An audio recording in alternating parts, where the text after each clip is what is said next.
এজিদ বাহিনী যখন সমস্ত আরব জাহানের মধ্যে যখন সে অত্যাচার নির্যাতন সে শুরু করলো, এই নির্যাতনের এক পর্যায়ে মুখতার সাকাফি নামে এক আল্লাহর বান্দার উদ্ভব হলো।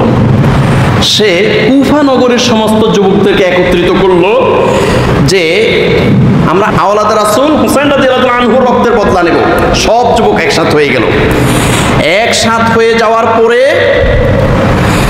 এই মুখতার সাকাফির নেতৃত্বে এমন আক্রমণ করলো, এজিদের লক্ষ লক্ষ সৈন্য সব মারি একদম খতম করে ফেললো।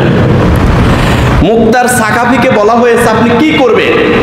মুখতার সাকাফি বলল, এজিদের যত সৈন্য সামন্ত আছে একটাও যতদিন বেঁচে থাকবে পৃথিবীতে ততদিন পর্যন্ত আমার যুদ্ধ চলবে, আমি ওই দিন পর্যন্ত আমি থামবো না।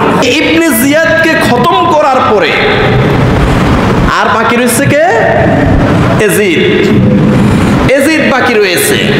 এখন এজিদকে খতম করবে।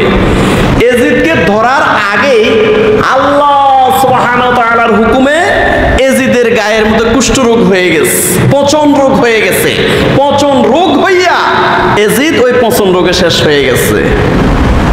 ঠিক আবু লাহাবেরও একই দশা হয়েছে। আবু লাহাবেরও এই প্লেগ রোগের কারণে পচে পচে সে মারা গেছে। ঠিক হযরতে শাহজালাল ইয়ামানী রাহমাতুল্লাহ আলাইহির সাথে যে বেয়াদবি করেছে, নাম কি?